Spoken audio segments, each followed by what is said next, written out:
All right, cool. Welcome everybody to the first installment of Sports Related, featuring me and my father. Uh, we make our own content separately. Him with his music and his commentary videos, and I make mostly gaming videos and hair related stuff. But the one thing that brings us together most of the time is sports. So don't ask men why we love watching people throw a ball around for like an hour and a half. We just do. So It's a war game. yeah, you know what I'm Well, saying. I'm football specifically. I don't know about all the other shit.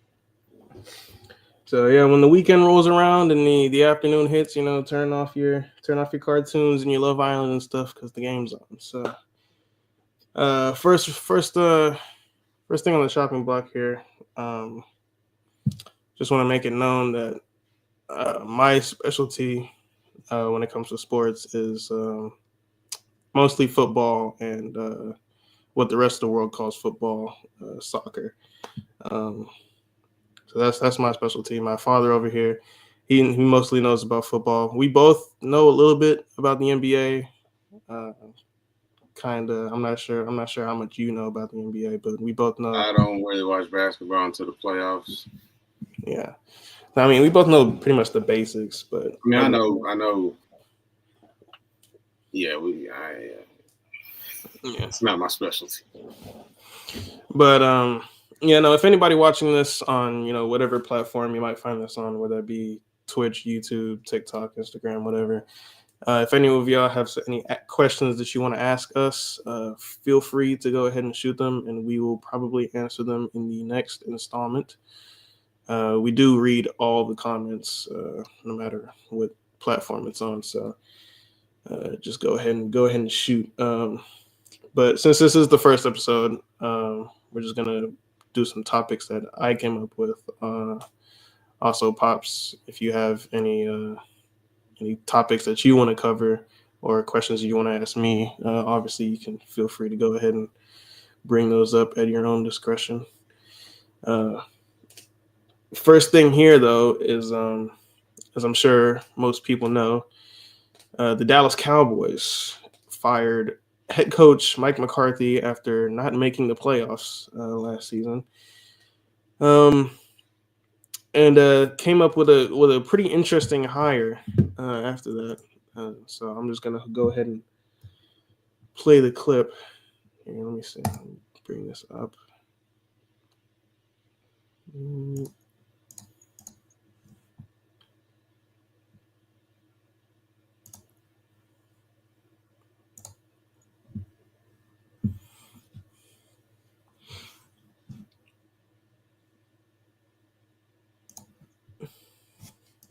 in my comfort zone without this thing being about me in any way. If you don't think I can't operate out of my comfort zone, you're so wrong. It's unbelievable. This is as big a risk as you could take, as big a risk as you could take. No head coaching experience. Now, let me share something with you. With all of that, you've just heard him reference his osmosis, his family.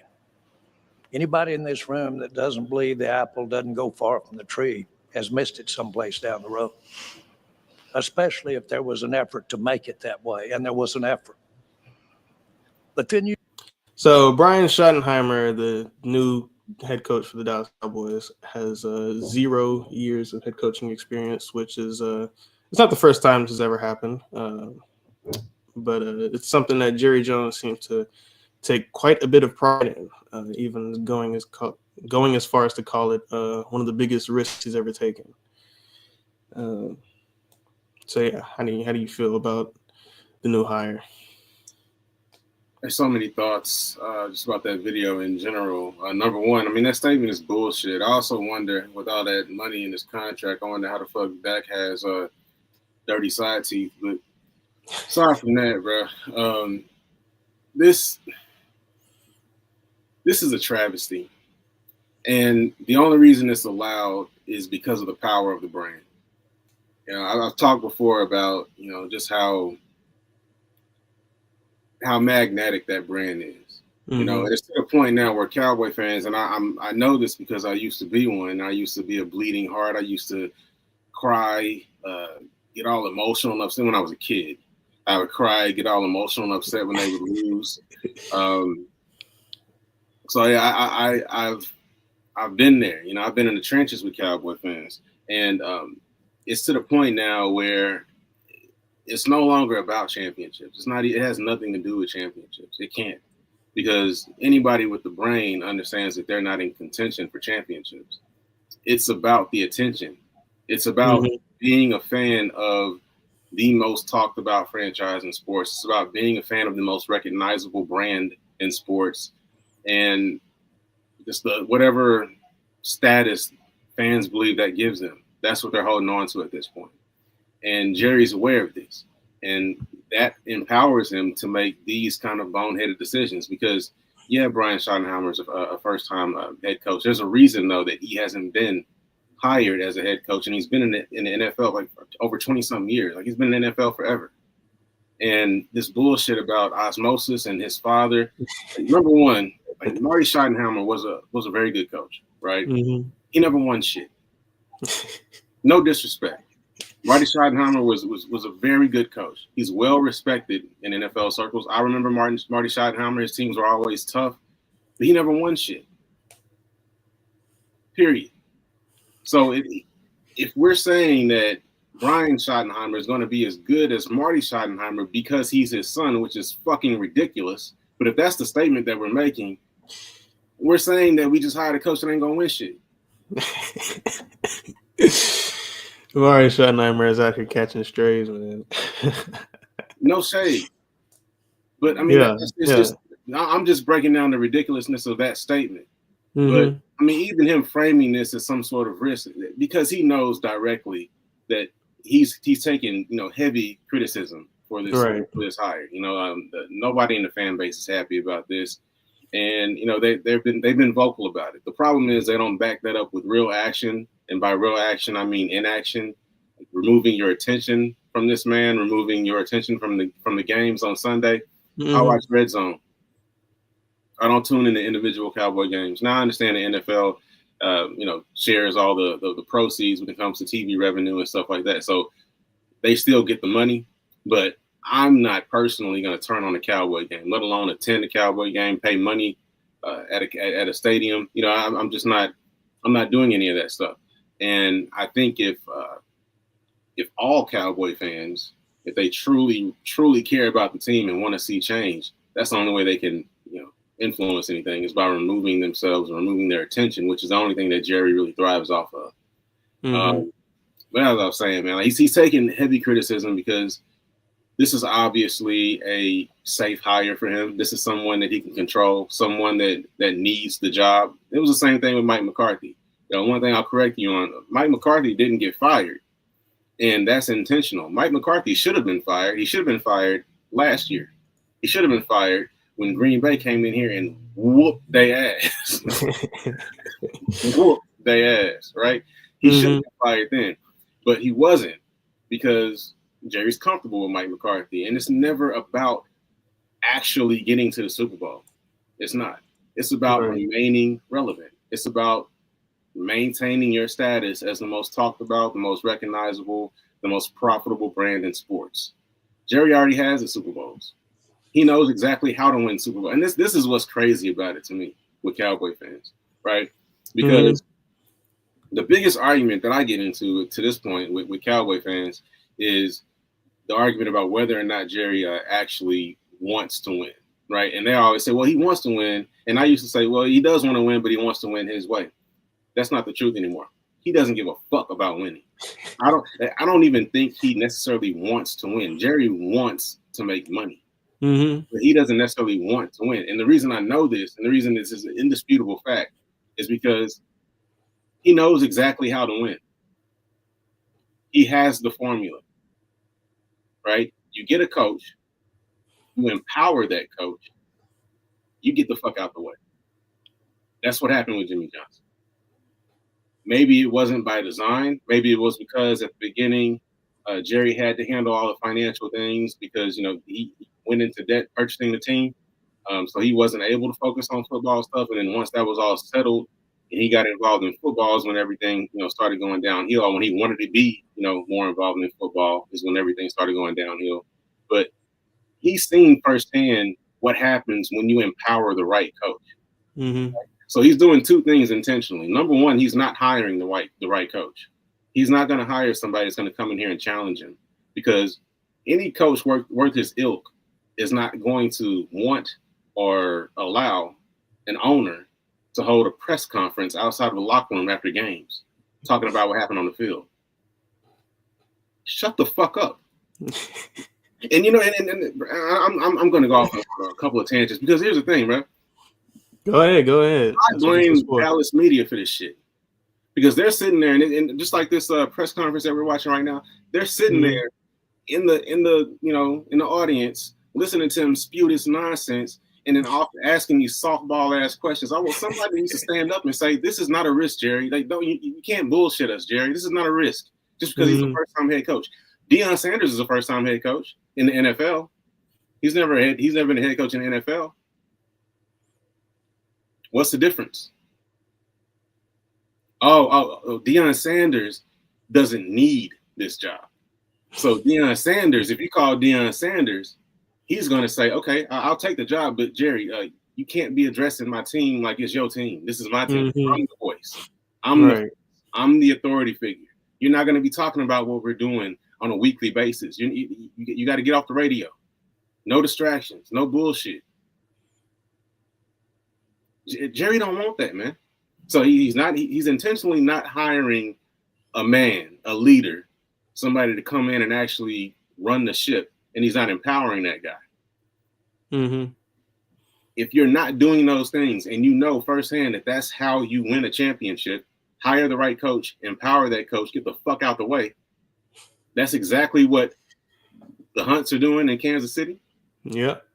That's what the Crafts did in New England. It's not hard. Hell, 49ers haven't won a Super Bowl in the past few years, but they've been to a couple of them. Mm-hmm. Their owners do. They hire Shanahan, you get John Lynch in there to get the fuck out the way. We never hear from York, Jed York. We never hear from him. You didn't even know who the fuck he was. Did you know who Jed York was? Okay. Not before today. No, that's the first time I've heard his name. Owner. Nobody knows who the fuck he is. You probably couldn't pick him out. You know why? He's a fucking billion. He owns an NFL team. Why does he need attention? There's something wrong with this man. So for those of you, he has an issue, and we feed that issue we're feeding it right now by putting this stupid ass face up on the screen and talking about it on YouTube. We're part of the problem. But I'm trying to get through to somebody, man. Somebody in Dallas media who has access. I just want somebody to just ask a real question, and then not let him off the hook when he gives a bullshit answer. Hit him right back. Yeah. Because he'll get on the radio and somebody will try to challenge him and he'll say some slick shit to them and then they just back down. Fuck. I want to. I'm assuming if you had an interview with Jerry Jones, it wouldn't go that way. That's what I'm assuming. No, he would never sit down with me. He would never sit down with me for the same reason he would never hire an actual coach, right, to come in and run this franchise. He doesn't want that. He just wants to maintain his status, maintain his role, maintain his position as the grand poobah of the most recognizable clown show on the fucking planet. And and we just got to deal with it until he's out of here. And then after that, I'm sorry, it's not looking good.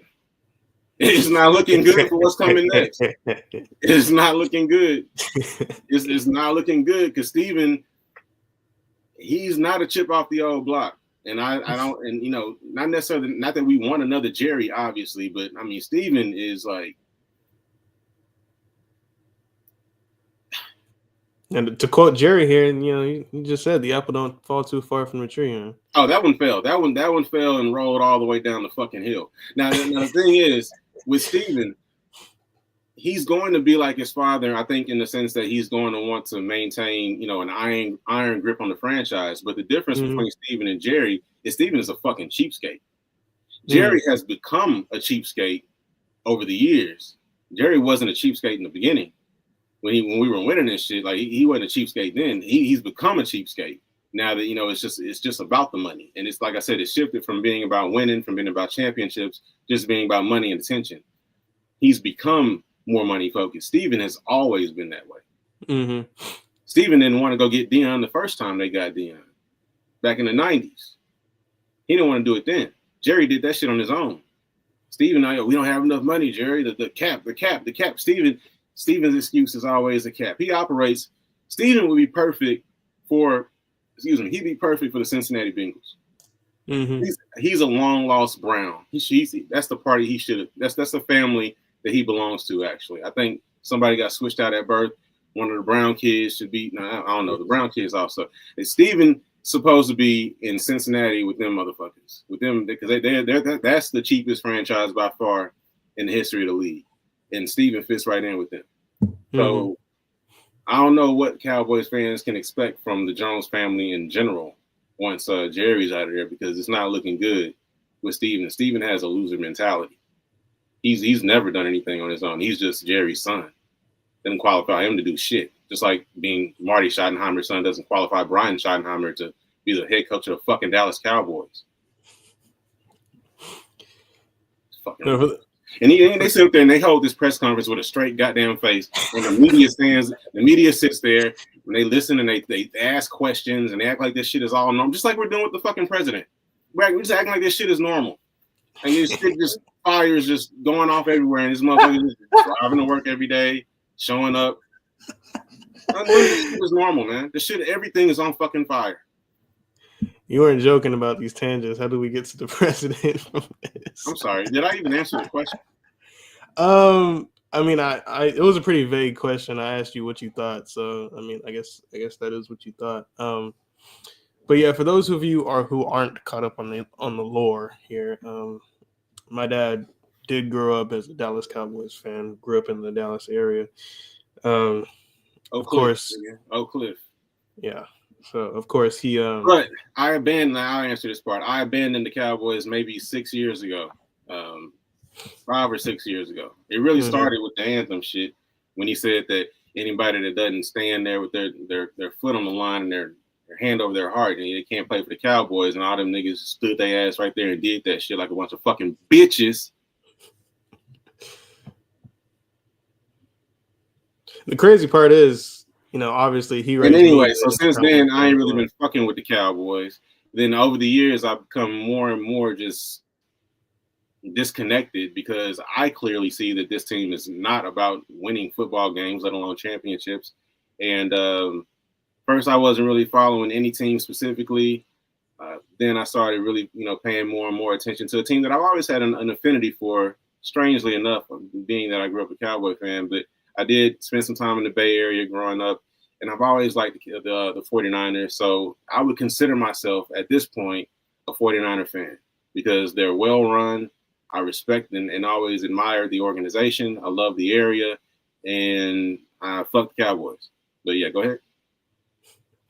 So yeah, the crazy part about that is he raised me as a Cowboy fan as well. So, and I'm sorry. I'm so sorry. That's one of the things, along with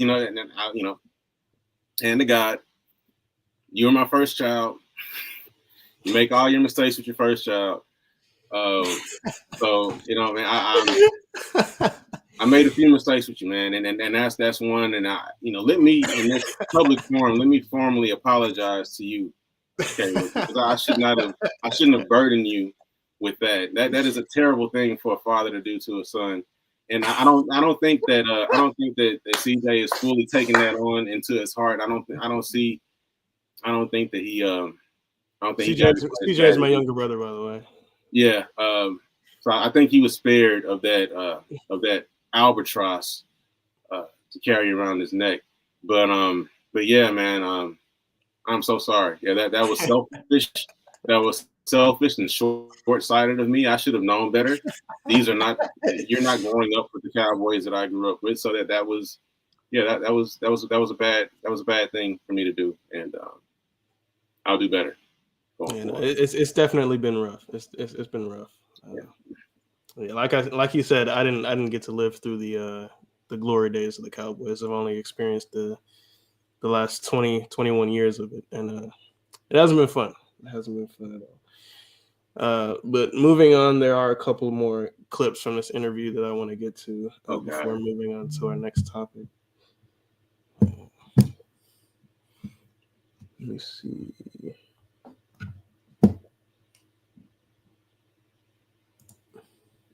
I would say to you is I got here taking shots and not shoddy shots. I got here taking shots. I'm sorry. I just wanted to bring that up. I just wanted to. He was waiting to get that one off for a while. You could see that he was waiting to get that joke off for a while. The old shoddy shots. Yeah. I'm as soon as he hired him, he was jubilant with excitement to get that little joke off. One more thing. Relationships that are built on trust, respect, connection. I'm really good with X's and O's, but I'm great with people. And the type of men that we have in this locker room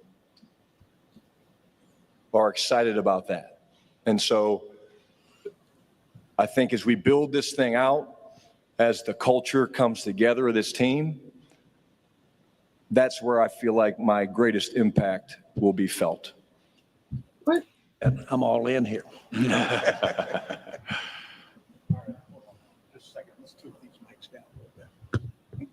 that's all right. Okay, we're at the right place. Clarence Hill, All City DLS. You brought up risk. You also brought up Super Bowl. What about this move gets you to the Super Bowl? Because that's what the fans are talking about. And Shadi, by the same token, question for you and for Shadi. What difference can you make from the Mike McCarthy era from a cultural standpoint that gets him over the hump? Mike's one of my best friends. And when you talk about what Mike and this football team has done over the last 5 years, it's been some incredible success. One of my greatest strengths is my ability to create relationships. Relationships that are built on trust, respect, connection. So yeah, that was. Nigga, can you teach somebody to tackle?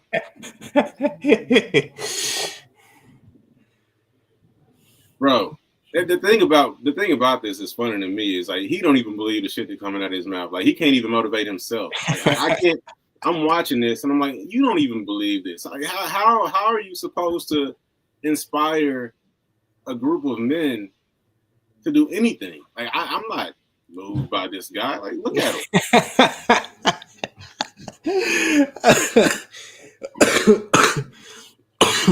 What I found funny about that clip in general was him just blatantly lying about the quote unquote success that they've had under Mike McCarthy for the past 5 years. I mean, they're talking about going 12-5 a couple of seasons, which, okay, great. Who the fuck remembers who went 12-5 in 2021? Like, who cares? You know what I'm saying? Like, we haven't seen even a conference championships. I don't know what the alleged success is that he's been talking about. But. Oh man, it's all bullshit. All right, is there another one of these clips? Let's get through with these ones. No, that was as much as I wanted to cover on the Cowboys. Yeah, man, my greatest beef right now, I think, is with the Dallas media. Number one, because they keep paying attention to him. Like when he stands outside the locker room after the next game, I don't want nobody to pull up. You know what I mean? Like, dude, let his ass stand up there by himself and just wait for a media scrum, and then nobody stop. That's what I want. I want everybody to just ignore his ass. And then if you do have to sit and talk to him in a press conference, ask real questions and don't just let him say bullshit and straight off him. It's not disrespectful to demand real answers from somebody. It's not. It should be your job. So yeah, the last question: do you think Brian Schottenheimer will be an upgrade or a downgrade from Mike McCarthy, or do you think? Well, first of all, it's irrelevant because Mhm. they're not under Brian Schottenheimer. They're under Jerry Jones. As long as Jerry Jones hires the McCarthys and the Schottenheimers and the Campos and the Garretts and the Phillipses of the world, it doesn't matter. Like all of these guys, they all have something in common, right? They've all been in the league for a while. You know, they've all had relative success as assistants, but they just didn't have that thing. You know what I'm saying? That it takes to be a head coach. Because a head coach, you know, they say that the team takes on the personality of the head coach. Cowboy teams can't really do that because the head coach isn't allowed to assert his personality. So Cowboy teams take the personality of their owner, which is why you have players like Michael Parsons, who's now more known for his fucking podcast and what he does on the field. I didn't even know he had a podcast. That's news to me. All right, well, yeah, it's because you don't fucking pay attention to sports. But Michael Parsons is always in the news for talking, right? More so than what he does on the field. This team is about attention. This team is about, look at me, we're fucking Cowboys. You haven't won shit. Yeah. But you have all the attention in the world. You have all the money in the world. You've got all the fame and the glory and the glitz and the glamour because that's how Jerry wants it. He wants to shine on the franchise. And that's not how you get hardware. I'm sorry. Football is a rough sport. Like I was saying in the beginning of this video, football is literally a war game. That's what it is. It's a war game. And in order to be successful in a war game, it takes a certain mentality. The military isn't known for luxury because technically in the military, you're training people for war. You're training people for conflict. And football is a conflict sport. You can't be comfortable all the time in a fucking conflict sport. And the Cowboys are always comfortable. That's the culture here. Schottenheimer, he sit there and talk about culture all he wants to. He doesn't have the authority to set the culture. Right. He doesn't have the voice. He doesn't have the gravitas. He doesn't have the reputation. He doesn't have the authority. And that's the problem. Now, could he actually set a culture if he was allowed to do so? Possibly. But I don't believe in him. Because nobody in all his 20-something years in this league has looked at him and said, you know what, that's who I want to lead my franchise. Ryan Schottenheimer. That's the guy. And I'm sorry, but Jerry is not the man to identify talent like that. He's not. This is another puppet, and we're going to get more of the same. So, no, they're not going to be better under Brian Schottenheimer. It's going to be, they could go either way, man. They could have a bunch of 10, 11, 12 win seasons where they flame out in the playoffs, or they can win 6 games for the next three years straight, and then he gets fired. Or they could flame out completely and win 1 or 2 games this year, and he gets fired halfway through the season because even Jerry can't withstand it. I mean, they have a shitty roster. You know, they got a couple star players, but you know, overall, there's too many holes in this roster. The quarterback is overpaid. He's not worth all that money. You now have, at best, that I can agree on. Yeah. You now have at best the 3rd best quarterback in the division. At best, and that just depends on what happens with the Giants. They fuck around, get Shador, and he turns out to be something. You might have the 4th best quarterback in the division. You definitely have the 3rd at best. Yeah, I didn't even think about that. Anything with that. Like you're not even. You don't have a shot. Yeah, no, I didn't even think about that. Yeah, now that you mentioned it, Jaden Daniels, he was cooking this season. But yeah, that'll be enough on the Cowboys for now. I'm sure we'll come back to them in some future episodes. But for now, we're gonna move on. But we're gonna stay local. We're gonna stay in Dallas, but we're moving onto a different franchise here. I'm sure most people know by now. It's been very, very big news. The Dallas Mavericks traded away star player Luka Doncic to your favorite team, actually, the Los Angeles Lakers. And it has been an extremely controversial decision. They play each other tonight too. Yeah. So it's going to be a very, very interesting game. But this here is the interview of General Manager Nico Harrison responding to the controversy.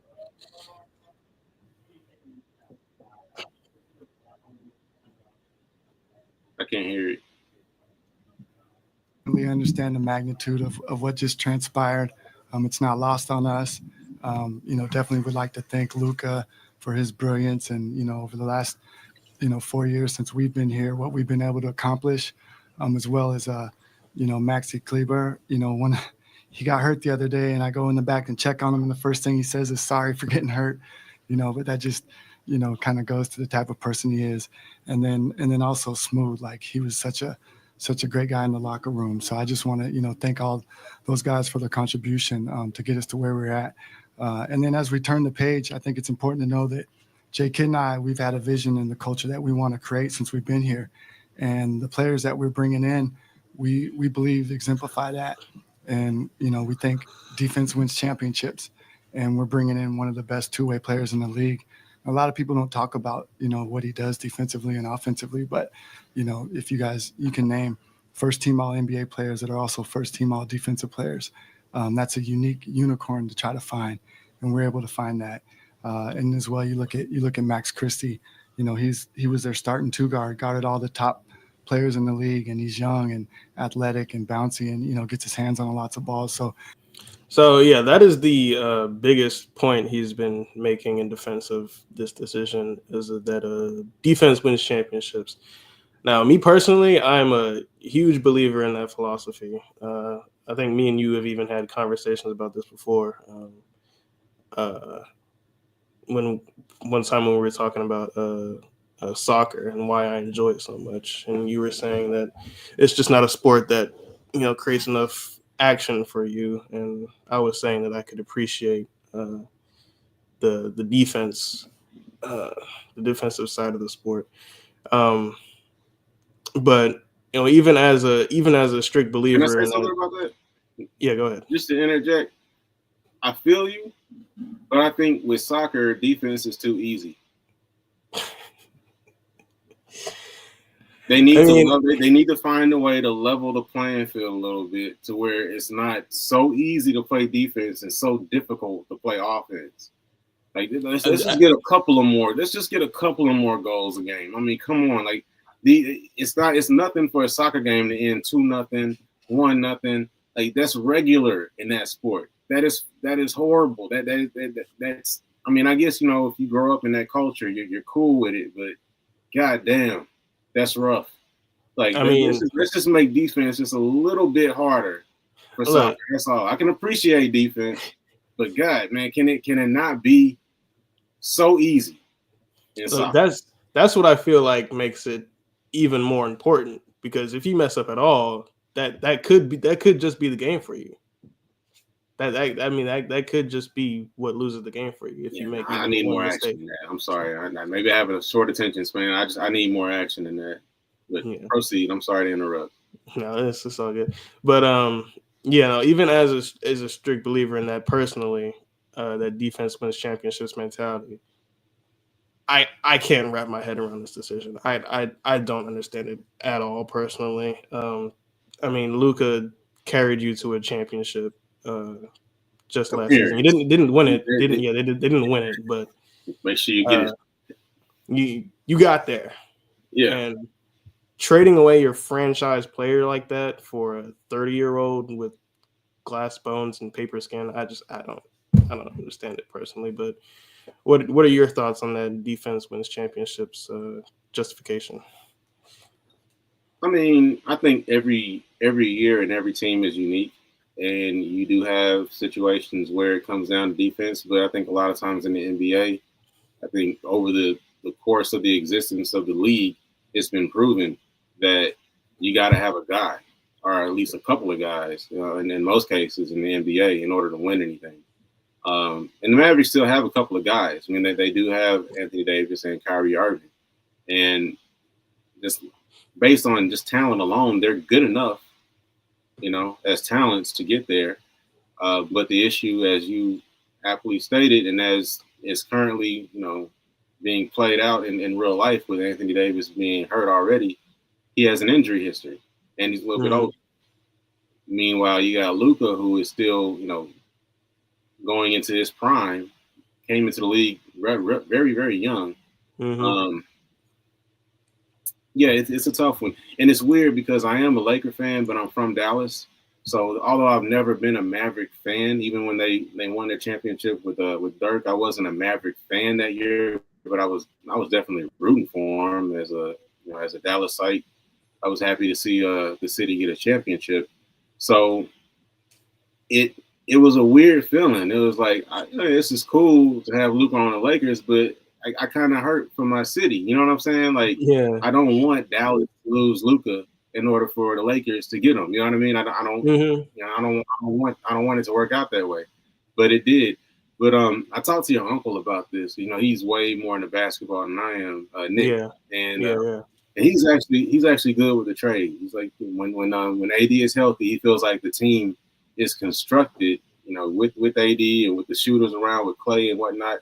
The team is constructed really well. And you saw for that little bit that he was available, they looked really good. You know what I mean? That is fair. When they were on the court together, I mean, it looked solid. Like, I love Jason Kidd. You know, again, being from Dallas, I was here when he got drafted. So, you know, I remember when it was him, Jamal Mashburn, and Jim Jackson. You don't know nothing about that. The 3 J's, and they was fighting over Tony Braxton. Or at least that was the story. But so I go back, you know, with as far as my love for Jason Kidd and my respect for Jason Kidd and what he did, not only, you know, in those early years, but when he came back and played with Dirk and they got that championship. And now him being the coach here, I love that for the city. I love that for the franchise. So I do have an affinity for the Mavericks, and it did kind of hurt me to see Luka leave. But I really don't think – I think that the GM here, Nico, I think he's kind of taking the bullet. But I don't think this was his call. Because no GM has the authority, number one, in the NBA because of the importance and the gravitas that stars carry in this league. No GM, I believe, has ever had the authority to trade a franchise, face of the franchise, you know, superstar, possibly best player in the league type player, just on his own because he believes defense wins championships. This is coming from up top. And for whatever reason, somebody up top didn't believe in Luka. And they say, you know, they've been leaking stuff about his conditioning. I guess he had an injury at the time. He doesn't seem to be the most committed to, you know, maintaining his body, you know, and getting peak performance out of his body. And I've noticed that's kind of been a thing with the European guys. So they tend to go home in the off season and they're over there drinking beer and do whatever the fuck they do in Europe. So, you know, they ain't over here, you know, grinding like LeBron and them. And so in one way, you know, that could have been true. Like maybe here as the big dog and, you know, this being his city, his team, no voice, you know, being stronger than his, maybe Luka would have never reached his full potential as a Maverick. You know, if we just look at this, you know, from that perspective, maybe he would have never reached his full potential as a Maverick because he was in charge here, you know, as far as the team is concerned. Going to LA, LeBron's there. LeBron's in charge. LeBron's the voice. LeBron's the leader. And LeBron he's notorious for how well he takes care of his body, for how well he prepares himself, and how well he just conditions himself even in the off season, which is why he's 40 years old, still out here dunking on niggas. You know what I mean? It's ridiculous. Yeah, it is ridiculous. What he's doing it's ridiculous. Yeah. So he's the perfect person to be, you know, for Luka to be with, for Luka to be around, to see, okay, this is what it takes. This is what they were talking about in Dallas as far as conditioning, you know, and being intentional about nutrition, taking care of my body, getting the most out of my prime. This is what they were telling me about. He's getting to see it firsthand. So it could be a situation where Luka does end up doing great things with the Lakers, but partially because he went to the Lakers and he got to learn from LeBron and he got to see what it takes to be that great for that long. And maybe that would have never happened in Dallas. It's one of those things we'll never know, but you can think about it. It's fun to kind of debate and talk about. But I fully believe that this call came from up top, and Nico is just doing his job, sitting there taking the bullet and saying, toting the party line, saying what needs to be said. But I do not think for 1 second that this was his call. I think it was something that he had to get on board with, something that Jason Kidd had to get on board with, and they're just doing their jobs. But I also agree with what your uncle said, that as currently constructed and when healthy, the current Mavericks roster is better positioned to actually do something in the playoffs. Like with Luka, they'll always get there. They'll always get to the playoffs and they'll always, be relevant. But to actually, advance and win something, they have the pieces now to do that if everybody's healthy. I mean, they had the pieces before, though, did they not? Like, they made it there. No, they made it there, and they were completely outclassed. Completely outclassed. Was it that bad? Yes. Yeah. Okay. Yeah. They were outclassed. Well, yeah, that is a good point. That is a lot of the speculation that has been around this situation is that, something must have been going on the inside. Yeah, it could be something on the inside, but we can only speculate about that. Yeah. Because it just doesn't really make sense to much people. I was sad to see him go as well. I'm not a Mavericks fan per se. I've never really had like a team that I really fully support. When it comes to the NBA, I really just have players that I like, and I was a big Luka fan. So I was sad, but mostly because of the story. Like I was really in love with the Luka Mavericks story. Like he was there, he was loyal to the team. And I feel like they could have really been like a dynasty over time. Yeah, I really wanted to see him succeed here and get a championship. But it happens. Yeah. Yeah. It's a bit upsetting for me. Let me see. Let me move on to another clip here.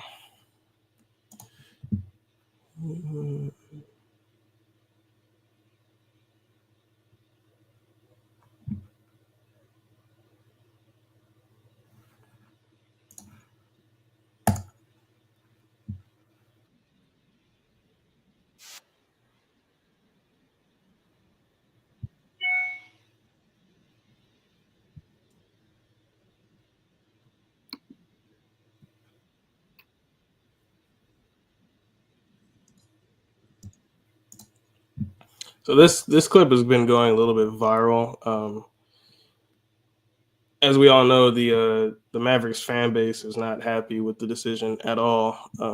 But I feel like this guy's statement on it is really the best encapsulation of the situation. I'm not even sure if that was a word I just spewed out, but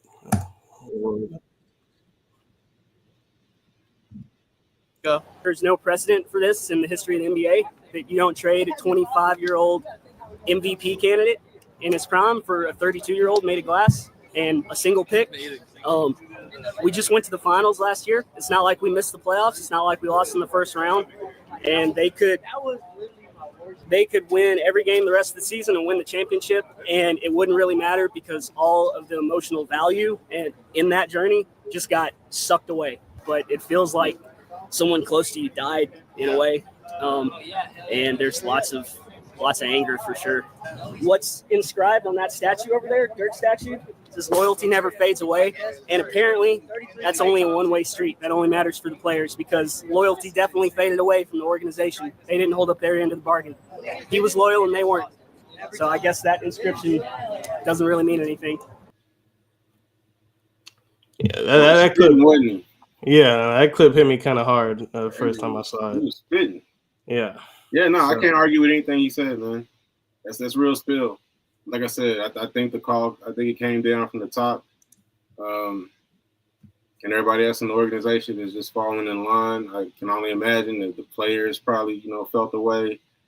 If I was a Maverick fan, like a heavily invested Maverick fan and went to games and shit, I feel like I'd be pissed. But again, my brothers are, you know what I mean? So and they don't seem too bothered. Nick seems, he feels good about it. So, I think there's going to be emotion, obviously, with anything like this. Anytime Luka has success going forward, it's going to hurt a little bit for Dallas fans. You know? And like I said, weirdly enough, even for me, it's going to feel a little weird, because I'll know that, my city could have had this, you know what I'm saying? So, it's what it is, though, man. Got to move on. Yeah. Well, like as you said, Anthony Davis, he already came down with an injury like the first game. The first game he played, but he was looking good through like the first 3 quarters. Bro was nice, man. Like if Anthony Davis was guaranteed to be injury free, and I know this is impossible, but if Anthony Davis was somehow guaranteed to be injury free for the next 5 years, there's nothing better in the league. Yeah. You know what I'm saying? When he gets going, there's nothing better in the league. But that's exactly the problem, though, isn't it? It's exactly the problem. Okay. There's one more thing I want to get to here, but this isn't a clip or anything. This is actually another idea that I came up with for something we can do on the show. Let me just pull it up real quick. Oh, that was already here.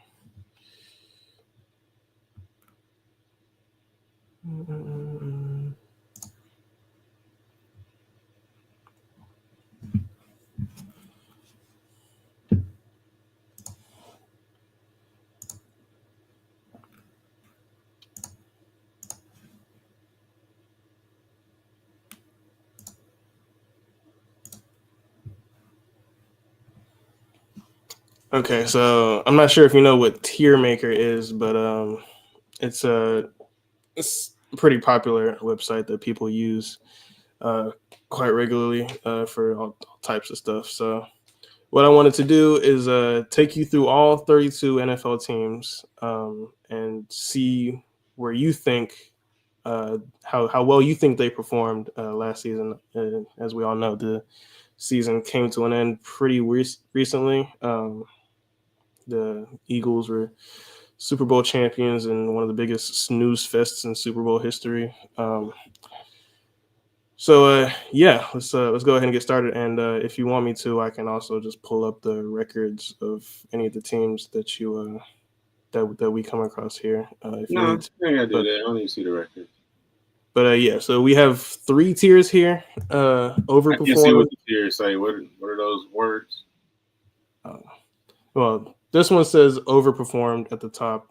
The one in the middle says met expectations, and the green one on the bottom says underperformed. So the colors don't match the phrases, but okay. Usually green is good. Yeah, this is how Tier Maker is. For some reason, the best tier is red. All right, let's go with it.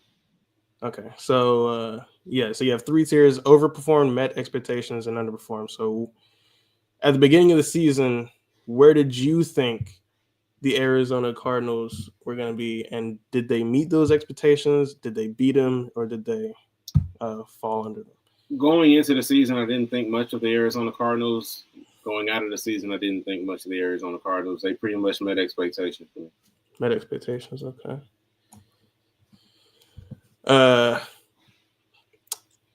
The Falcons underperformed, met expectations, overperformed. Falcons underperformed. I thought that Kirk Cousins coming in was going to make a difference. I thought they were going to possibly be in the playoffs. They were almost there. Did they make it? No, Tampa Bay made it. Yeah, they almost got in, but they fumbled in the end, and Kirk Cousins was awful. But I mean, coming off that injury, being an older quarterback is not that shocking. But yeah, they definitely underperformed. Okay. Baltimore Ravens underperformed, overperformed.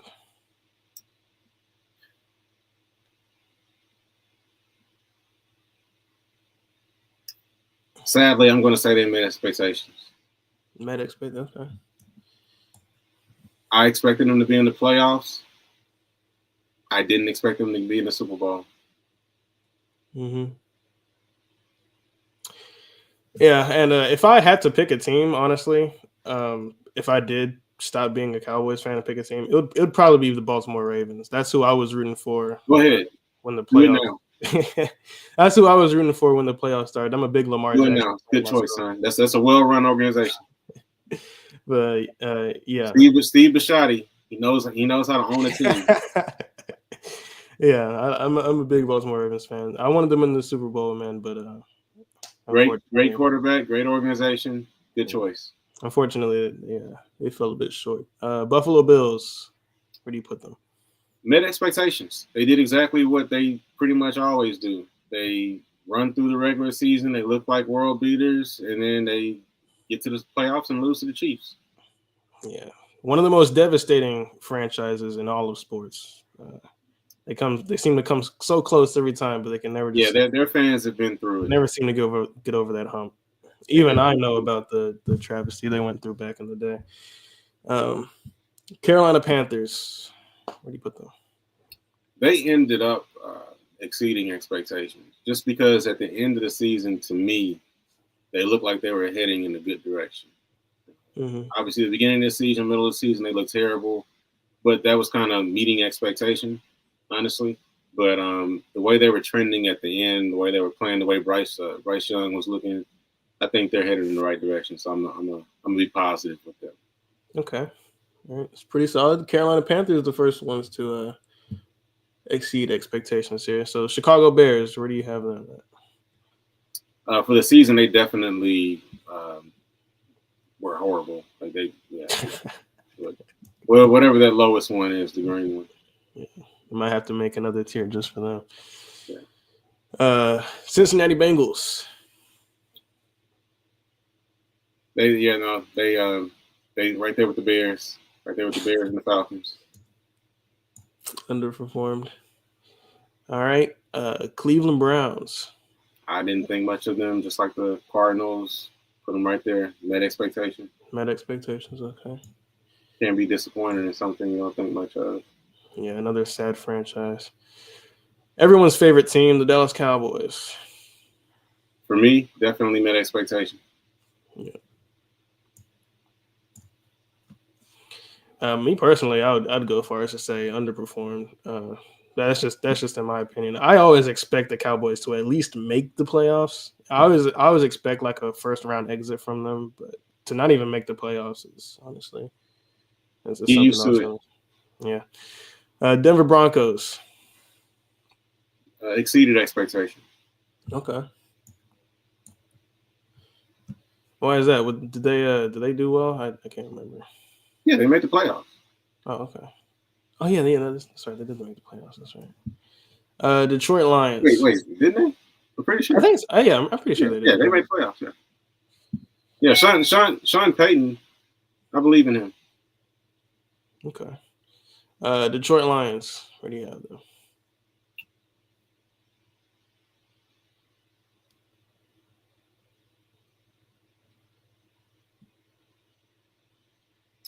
They got dusted in that first game, man. They got dusted. Put them down there with the Bengals. Underperformed. I thought they would at least be in the NFC Championship. Yeah. And the Lions are another franchise I can get behind. I like the Lions, but you're gonna put the Packers right there next to them. Wasting no time on that one. Houston Texans. Put them up there with the Cowboys. They pretty much were what I thought they'd be, a playoff team, but I didn't expect them to win anything this year. Okay. Indianapolis Colts. Underperformed, overperformed. Underperformed for sure. Underperformed.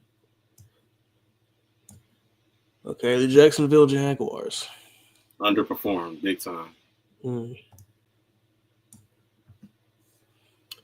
Kansas City Chiefs made the Super Bowl, didn't win it. Met expectations. That makes sense. Yeah. Los Angeles Rams. Put them up there with the Broncos. Okay. They look good this year. Seems to be a big honor. Didn't expect much from them. Go ahead. Los Angeles Chargers. You know, I expected them to be about what they were with Jim Harbaugh in his first season. Mhm. Met expectations. Yeah. Met expectations. Okay. The Same Raiders. thing with the Raiders. Didn't see them doing much, and they didn't. Miami definitely below expectations. Bottom row. You said they underperformed? Underperformed for sure. Okay. Minnesota Vikings. They met expectations. Met expectations. Okay. Mhm. They had a really good season. Fizzled out in the playoffs. It's kind of what the Vikings do. Sorry. New England Patriots. Met expectations. I thought they would suck. Okay. New Orleans Saints. Thought they would suck. New York Giants. Thought they would suck. New York Jets. Thought they would suck. Super Bowl champion Philadelphia Eagles. There's only two places they can really go. Met expectations or overperformed. They definitely overperformed. I did not see the Eagles Really? win the Super Bowl this year. Yeah, I think I would most have had them people- in met expectations if they had lost the Super Bowl, because I could see them making the Super Bowl, but I didn't see them winning it. So, yeah. Congrats Okay. to them. Okay, the Steelers. Met expectations. Winning season didn't mean shit. Seattle Seahawks.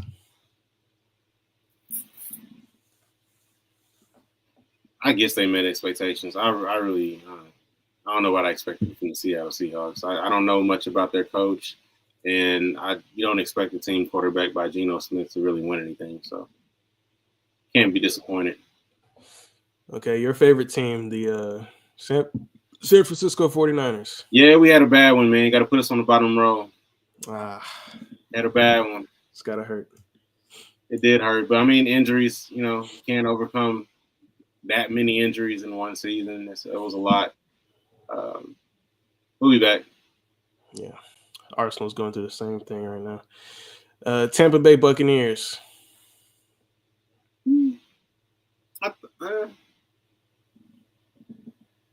I guess technically I'll put them at exceeded expectations, just because I thought that another team in that division would make the playoffs. I thought it would be the Falcons. Okay. Tennessee Titans. Yeah, I thought they would suck. So met expectations then. Oh, and then this is the biggest exceeded expectations on the board. Washington. Oh yeah, definitely. Yeah. Standing ovation. Congratulations, y'all got a quarterback. Apparently you have a really good coach. I didn't expect Dan Quinn. Well, I mean, I guess I should have expected him to be. I mean, he was a good head coach in Atlanta. They just fell apart in that Super Bowl. But Washington definitely had the best offseason. And Washington and Philly had the best offseason. Yeah. But yeah, I think that's a good looking board. Yeah, the Commanders are nice. I was honestly rooting for them against the Eagles when they played that game. That was a bit of a Cinderella story, but it's unfortunate they couldn't make it all the way.